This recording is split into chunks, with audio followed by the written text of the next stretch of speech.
Oui, bonjour, une fois de plus, mes bien-aimés, disons. Alors, au préalable, j'ai parlé de trois séquences de, des vidéos que je vais faire. La première séquence est passée, donc j'ai un peu parlé de l'aspect spirituel. Maintenant, la seconde séquence ou partie va être focalisée sur l'environnement. Étant un écologiste forestier engagé, autrement dit un environnementaliste forestier engagé, cette période de, de l'épidémie du coronavirus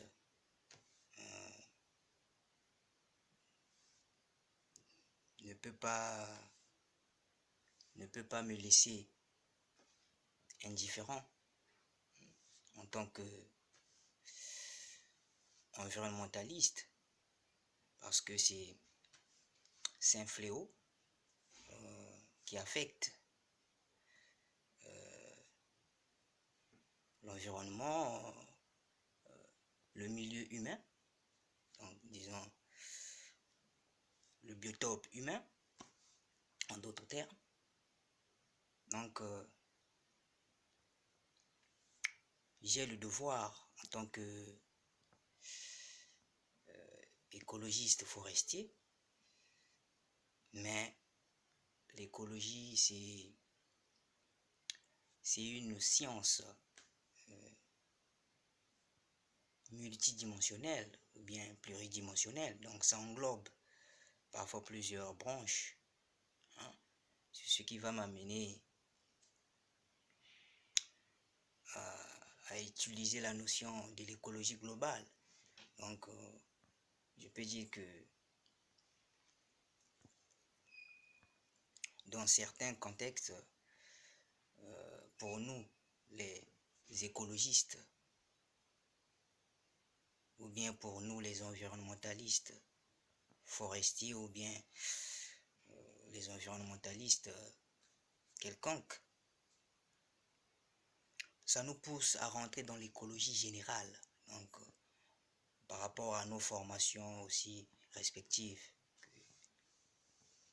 que chacun de nous a fait, il y a des écologistes qu'on appelle les généralistes, donc qui ont fait l'écologie générale,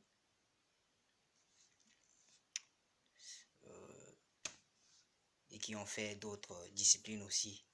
Mais mon cas, j'aime pas trop parler de moi, mon cas est officieux. Je ne veux pas dévoiler si je suis un écologiste généraliste, bien un environnementaliste généraliste. Vous pouvez peut-être le découvrir dans mon allocution là.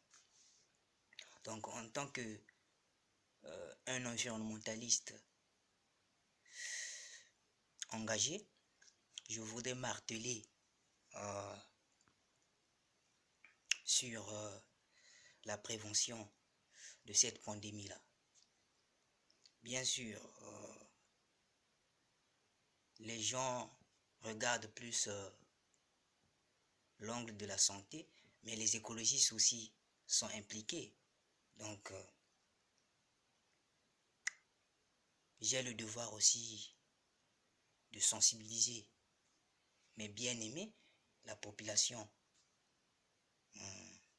à propos de la prophylaxie, comment on doit faire face, comment on peut y prévenir. Mais les mesures sont simples. Les mesures hygiéniques sont simples. Ce qui nous tue, surtout nous les Africains, c'est la négligence. Alors que la négligence engendre beaucoup de conséquences. Donc, j'insiste sur la négligence, surtout nous les Africains vraiment. En Europe, le blanc prend conscience du danger, donc il ne prend pas ça à la légère. Mais j'aimerais vraiment insister chez mes frères africains, quand les autorités étatiques donnent des mesures, on doit respecter. Quand les dirigeants étatiques donnent la conduite à tenir, on doit respecter. Donc ça ne coûte rien de se protéger, de mettre les masques, de laver bien les mains, de mettre les gants, par exemple. Et d'autres stratégies à respecter, c'est les contacts directs. Parce que ce virus-là est aérobique. Donc, un microbe aérobie se propage dans l'air, disons en présence de l'air. Donc, ce qui revient à dire que quand il y a des contacts directs dans la famille, dans les avenues, dans les lieux publics, ça va stimuler encore une forte propagation. Donc, on doit être prudent à rentrer en contact direct avec des gens. Quand on communique souvent, on peut introduire une certaine distance de 70 cm par exemple,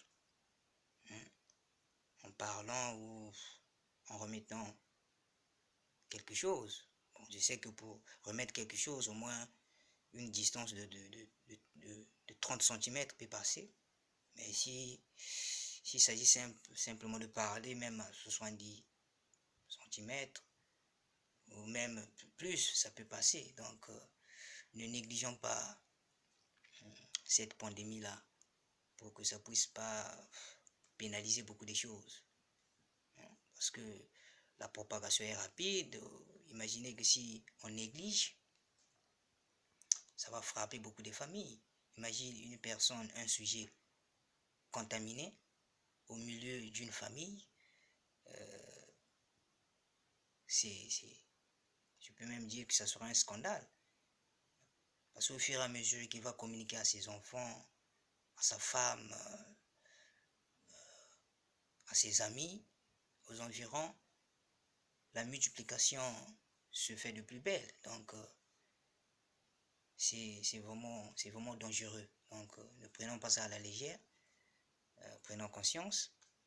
Ça, c'est votre ami, votre frère écologiste,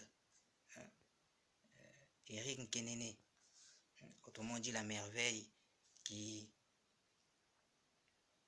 a voulu transmettre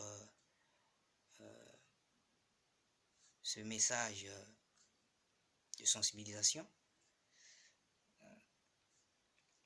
à ses frères, à ses amis, disons, à la population tout entière, quoi. Donc, suite au prochain numéro, nous sommes toujours ensemble, mes chers amis.